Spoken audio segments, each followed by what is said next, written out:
Para po sa ating preaching for today, I will be delivering a sermon prepared by our beloved Pastor Reverend Noli Malabuyo. Ang sermon po na ating marinig ay naipahayag na rin po ng ating Pastor Noli doon sa Big Springs Community Church noong August 8, 2021. Na siya rin naman pong pinagpapastoran niya.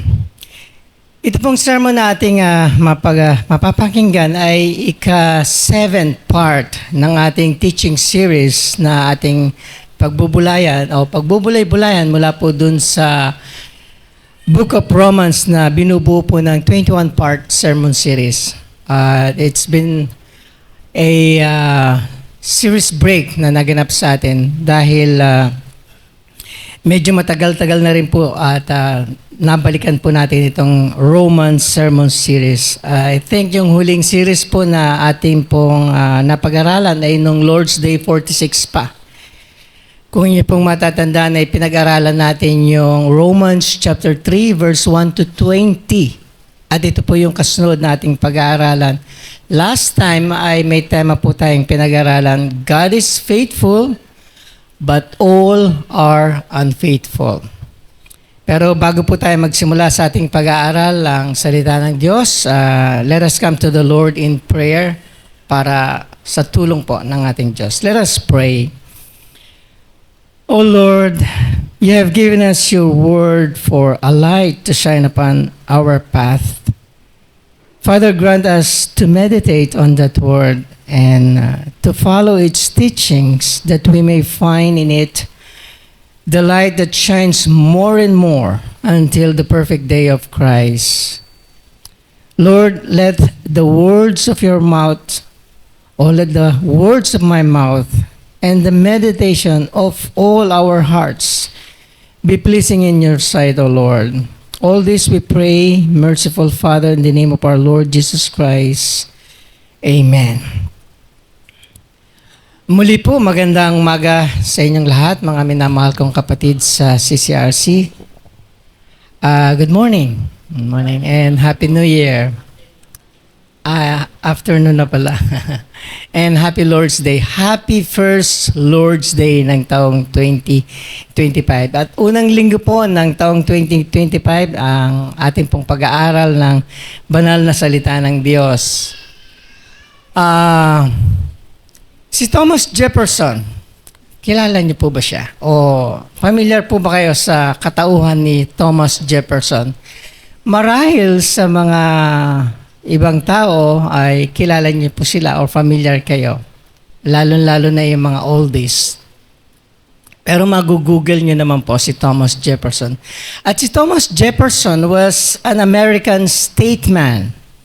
Siya rin po ay isang planter, siya po ay isang diplomat, isang lawyer, isang architect, a philosopher, and a founder or founding father who served as the third president of the United States of America from 1801 hanggang 1809. He was the primary author po ng tinatawag na Declaration of Independence ng United States.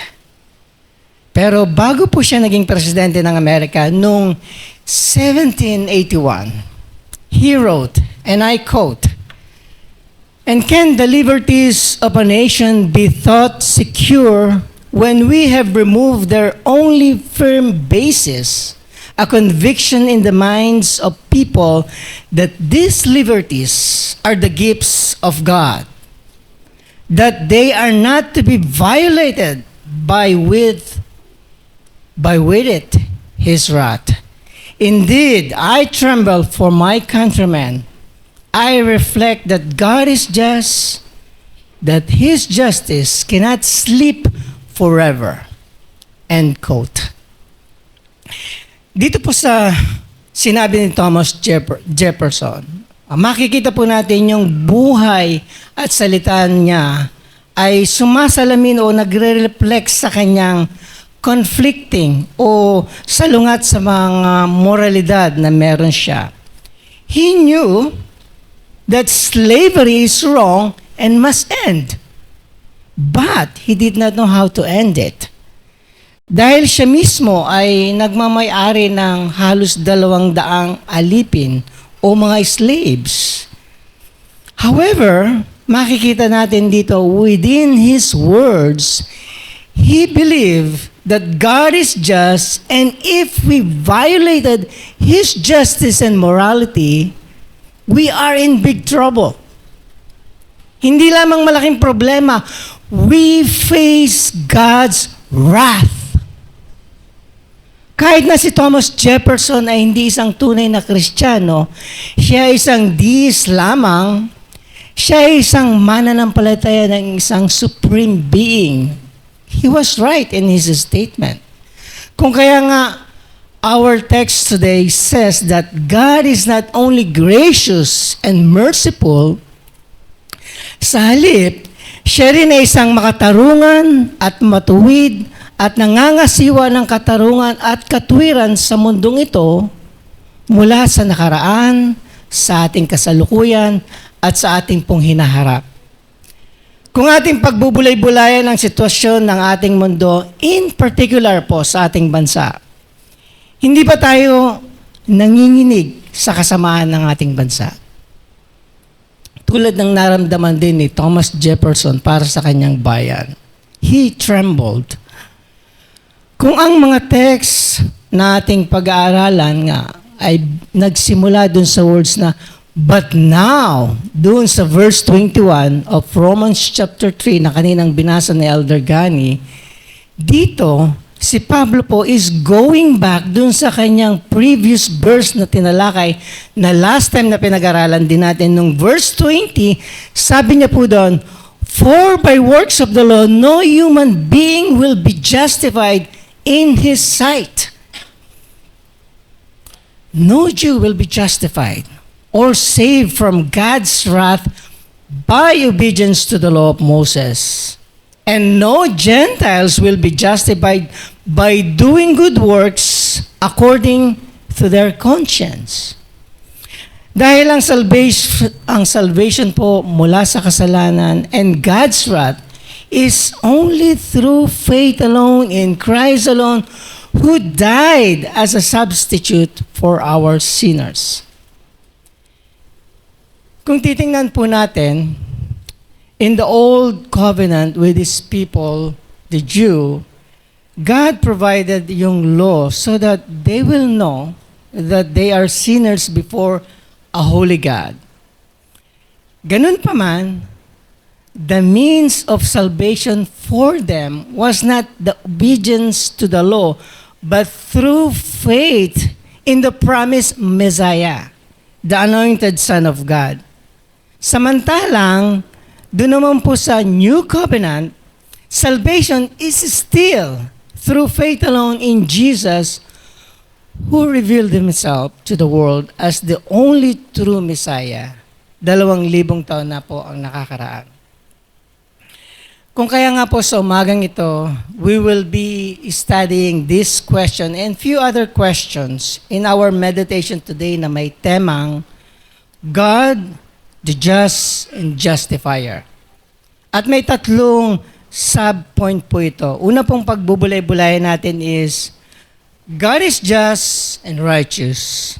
Pangalawa po, all are sinners under God's righteous justice. At yung huli at ang 3 pagbubulay-bulayan natin is God is the justifier of sinners.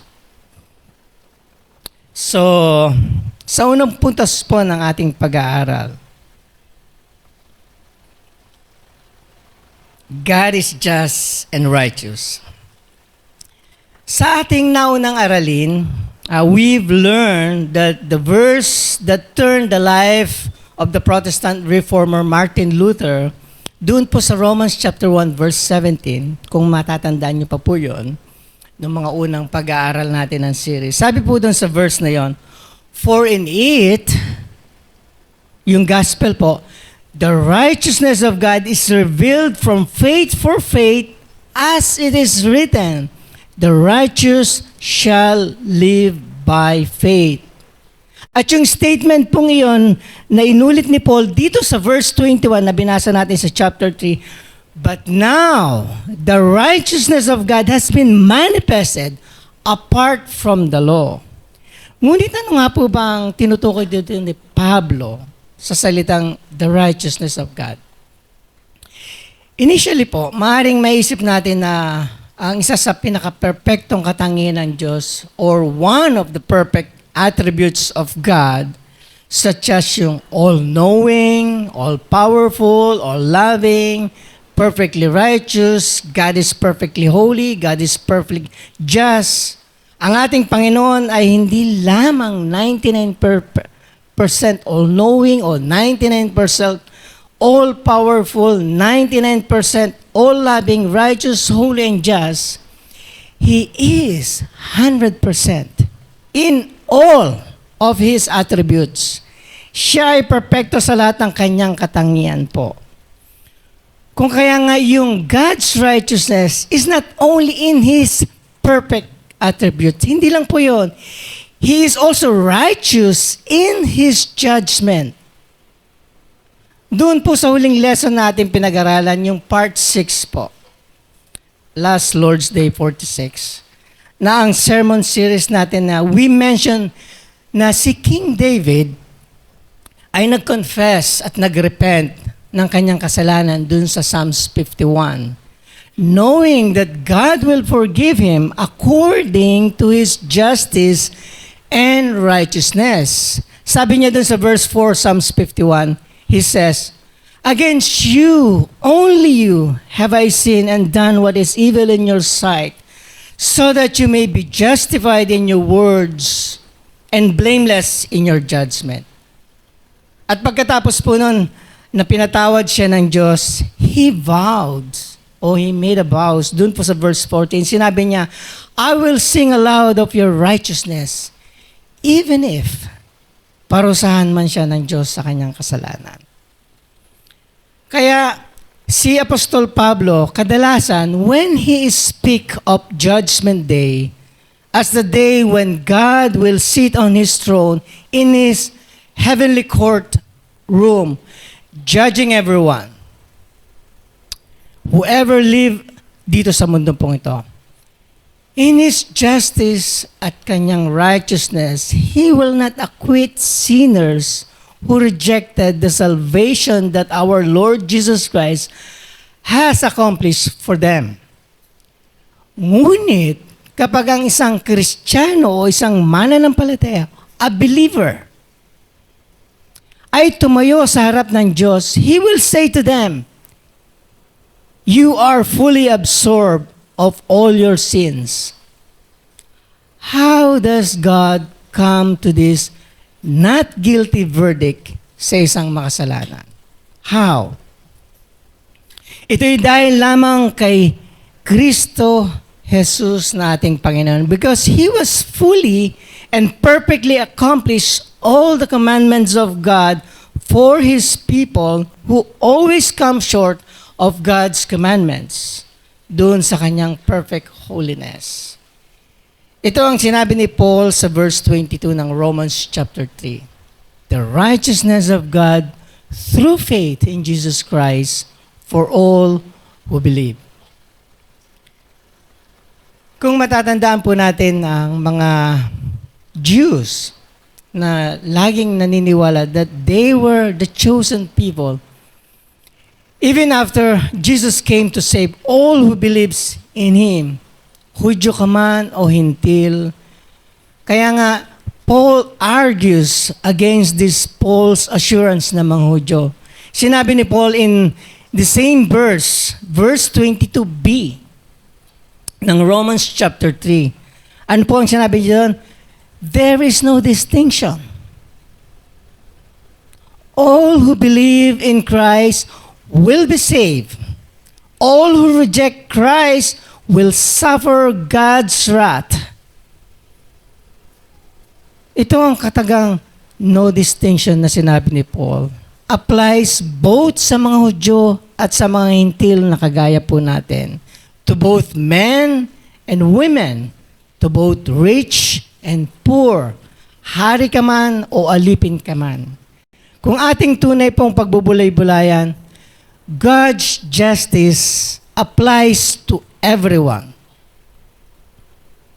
Taliwas ito sa mga ilang katuroang naririnig po natin sa mga ilang simbahan o maging sa mga dati pang panahon.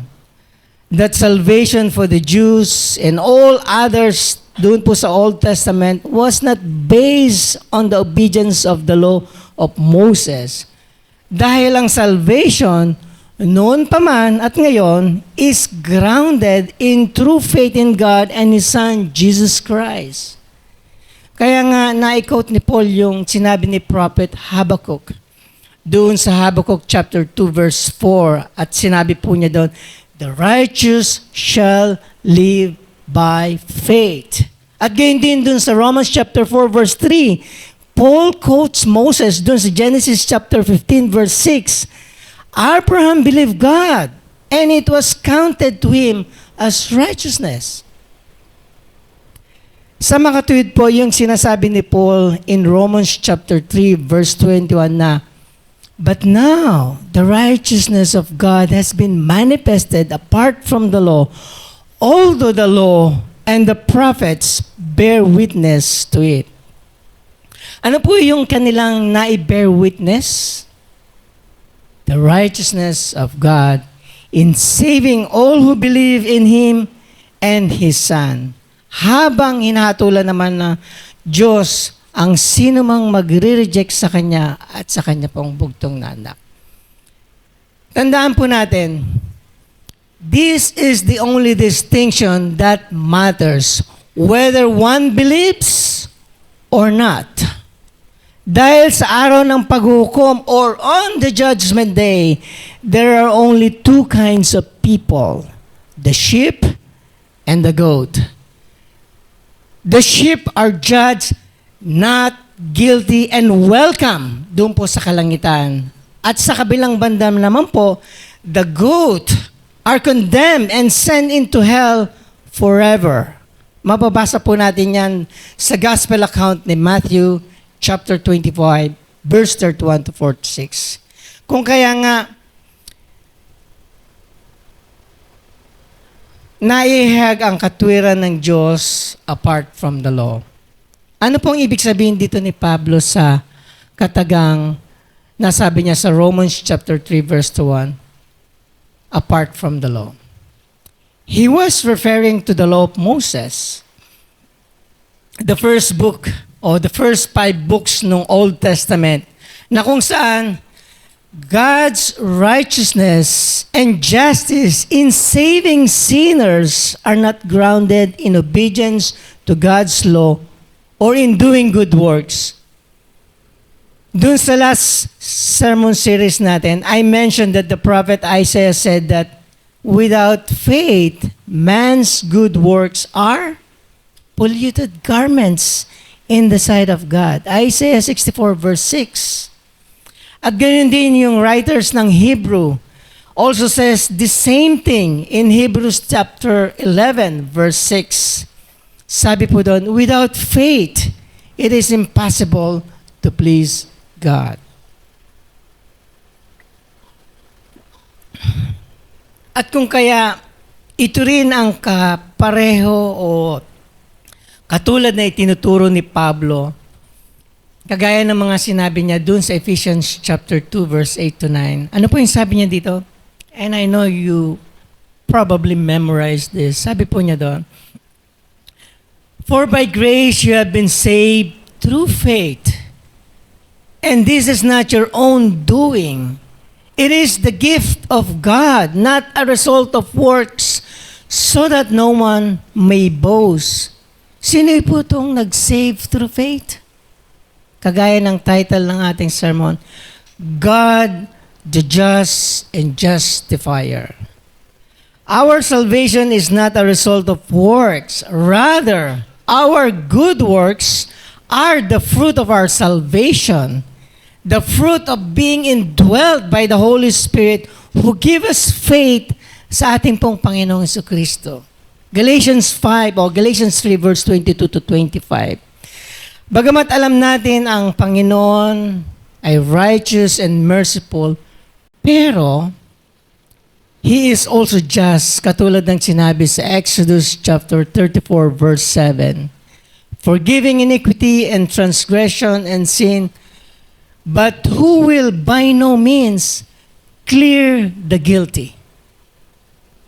And that leads us to the second point na kung saan pag-aaralan natin, all sinners under God's righteous justice.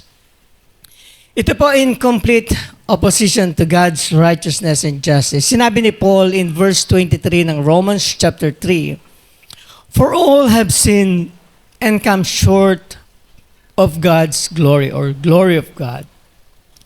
Habang ang ating Panginoon ay alam nating 100% just and righteous, ang lahat naman po ng sangkatauhan is being short of His justice and righteousness. Sa katunayan po, we fail miserably.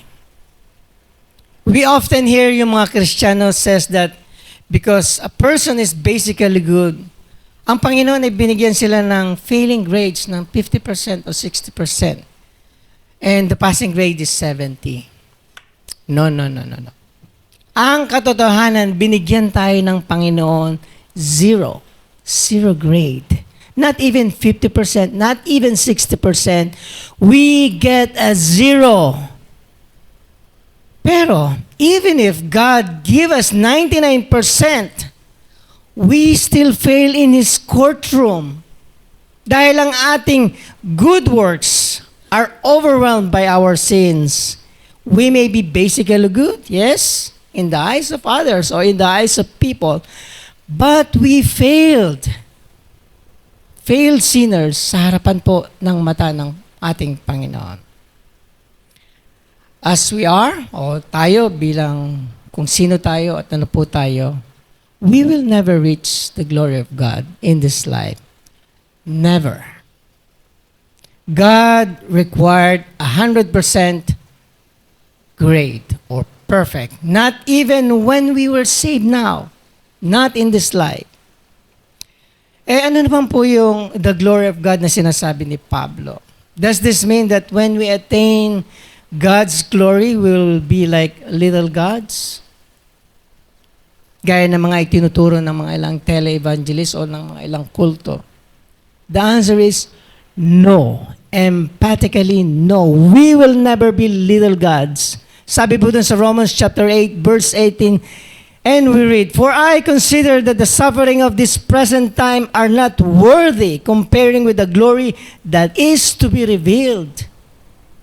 We will have part of God's glorious creation, Romans 8:21, because when Christ, who is your life and my life, appears, then you will also appear in Him in glory. Colossians 3:4.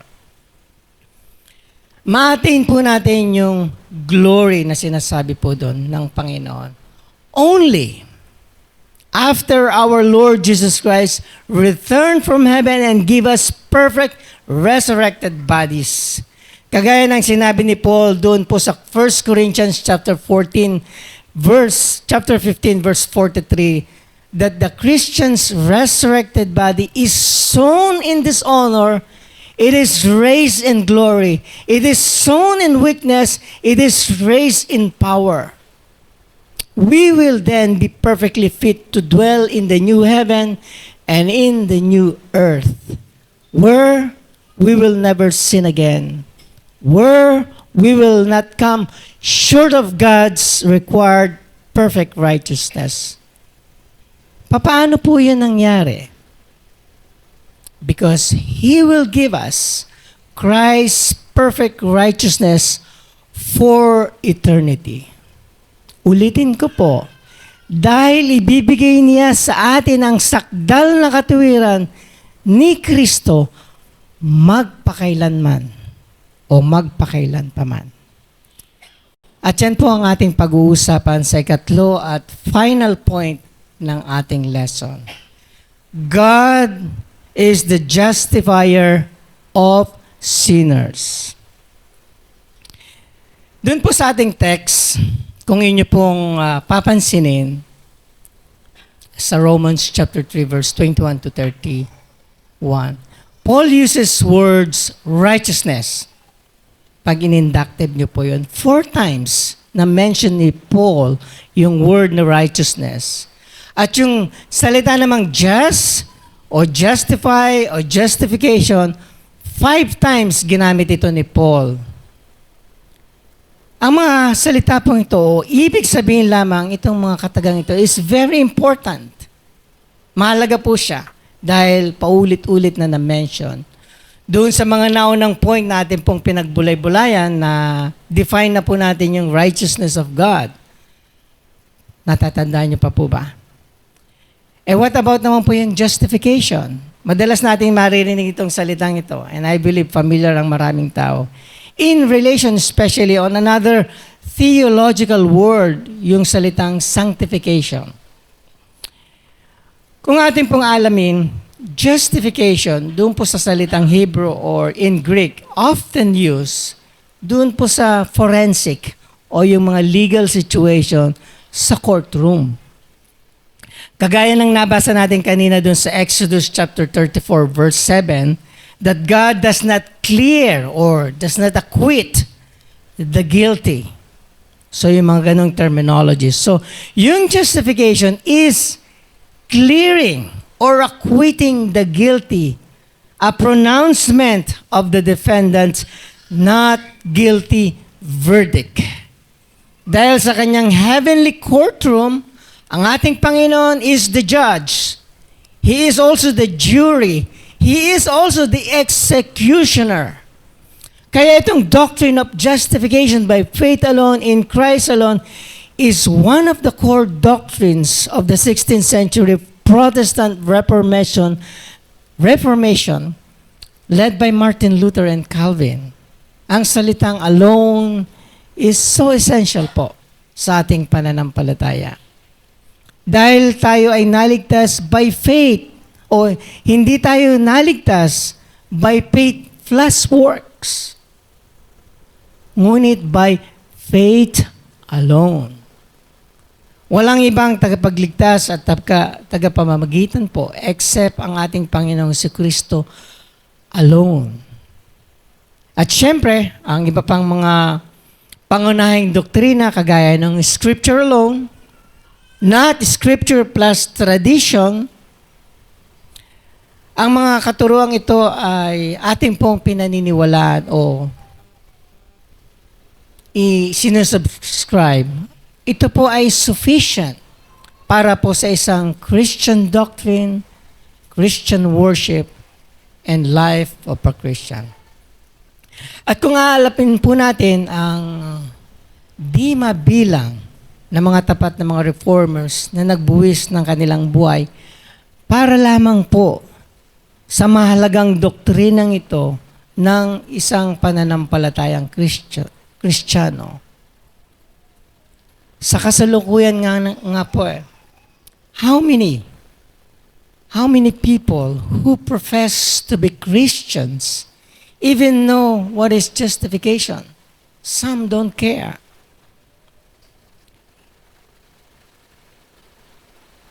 Is anyone willing to die for this doctrine? Handa kaya tayo na magbuwis din ng buhay tulad ng mga di mabilang na mga Reformed forefathers natin? Would we even recognize a teaching about justification that is contrary to what Paul teaches? Ano nga po ba itong katuruan o doktrina na ito na tinatawag na justification? It is simply being declared righteous or just or acquitted, not guilty in God's courtroom by God. Ang Diyos mismo ang nag-declare nito. Gaya sa alinmang mga courtroom sa atin dito, sa ating bayan o sa society, it is a one-time declaration of acquittal. And we must not confuse yung justification with sanctification. Dahil ang justification, God is not making us righteous. Justification is declaring us righteous positionally. Dahil yung sanctification na tinatawag is a long life process in which ang ating Panginoon ay tinatransform tayo in the image of His Son, our Lord Jesus Christ. Klaro po yun, yung distinction ng dalawa. At sa paanong paraan ang sino man ay inaaring ganap ng Diyos? How is it anyone justified by God? Paano nga ba? Sinabi ni Paul dun sa Romans chapter 3 verse 24 na tayo ay justified by His grace as a gift through the redemption that is in Christ Jesus. Kagaya ng sinabi ni Paul in Ephesians chapter 2 verse 8 to 9 na binasa natin kanina, Paul says that salvation is by grace alone. This grace is being a gift from God. The Holy Spirit naman gives us this grace and faith in Christ alone.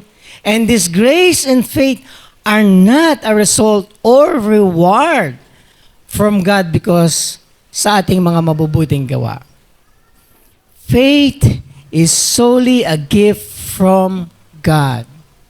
Ulitin ko po, ang pananampalataya ay gift lamang mula sa Diyos.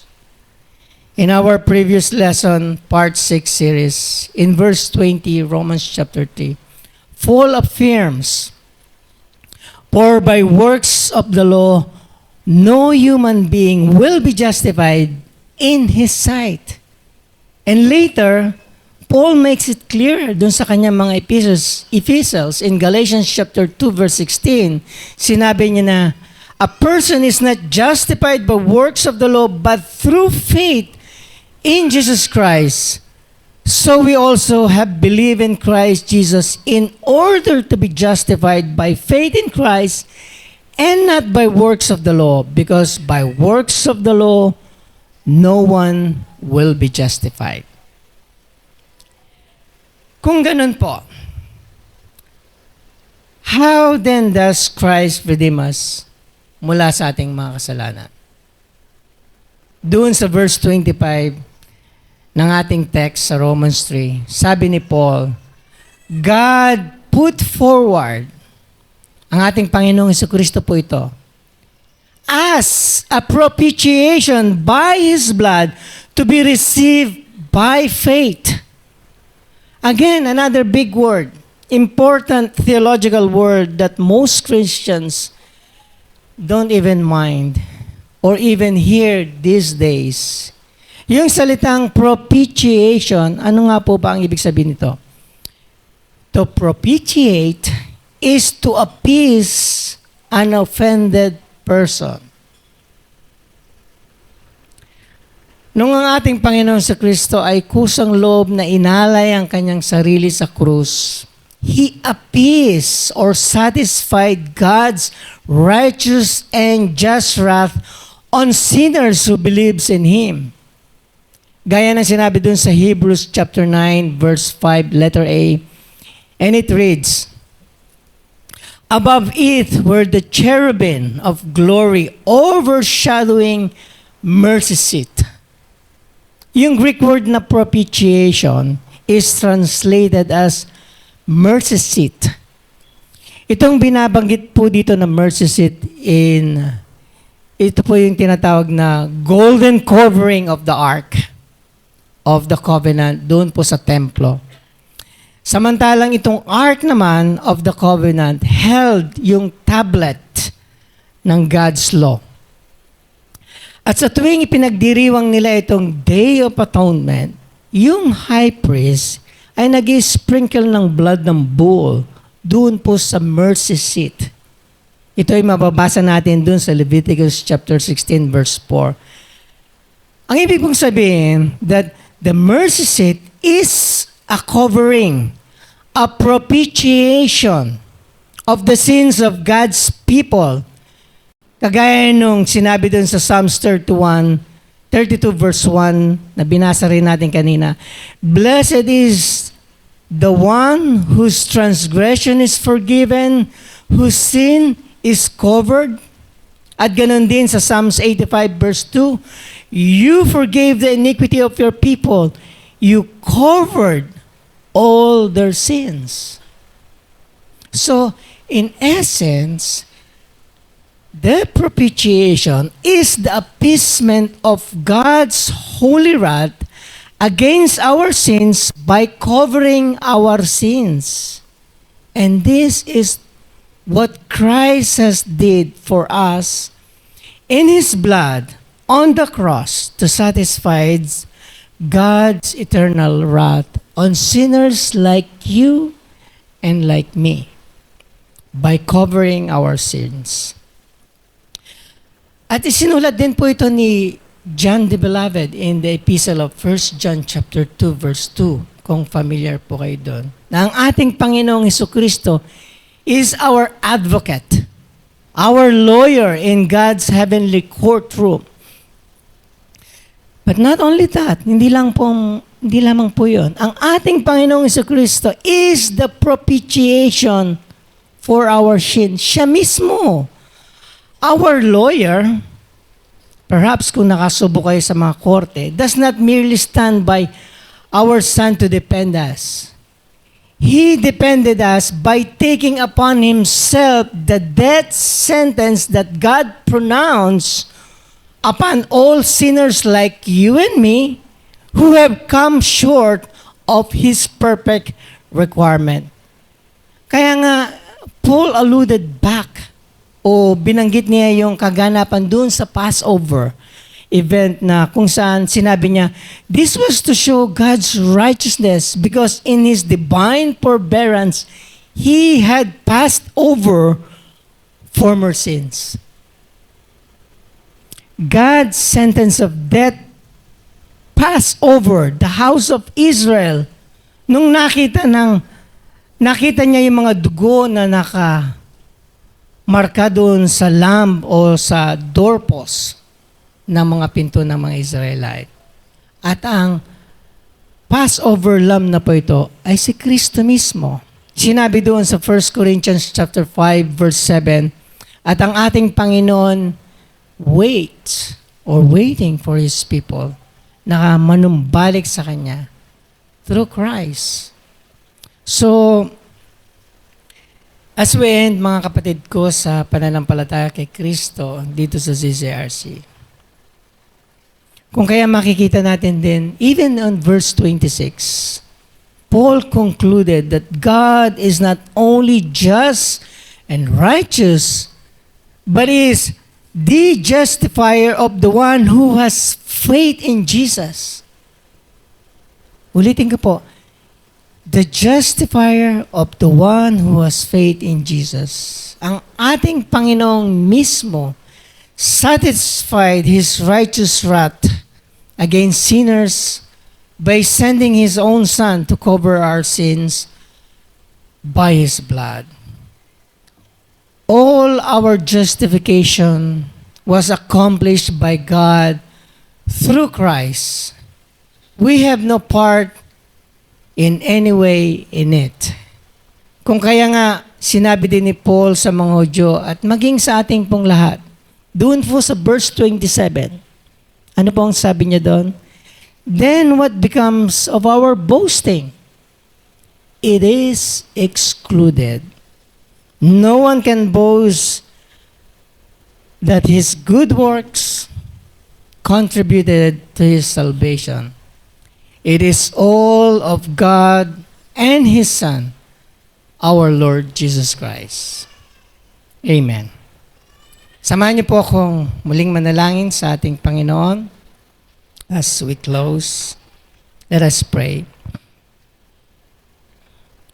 Father God, by the power of your Spirit, give us strength to live out the message that we have heard today, which is the glorious gospel of our Lord and Savior Jesus Christ, who came down to earth to do your will, to save us from our sins. And He humbled Himself by becoming obedient to the point of death, even death on the cross, who took the cup of your wrath on our sins as His own, so that we may receive the cup of blessing of forgiveness of our sins and salvation from your wrath, and declared righteous in your sight and justified from all our sins. Because of Jesus' faithfulness to your word, He has accomplished all the works that you have given Him, all for your glory. So, Father, may you grant that as we joyfully receive the good news for ourselves, may we as well gratefully share it with others, and may we also give glory to you alone in all that we do through Christ Jesus our Lord. And we thank you for your loving kindness and patience toward us who hear your word, and for the gift of faith to believe in Christ Jesus alone as our Lord and Savior. So help us now, O Lord, to obey your word and live a righteous and godly life through the works of the Holy Spirit in our hearts, and cause in us not to despair even when we face challenges in life, suffering, difficulties, and persecution in this world. This we pray in Jesus' name. Amen.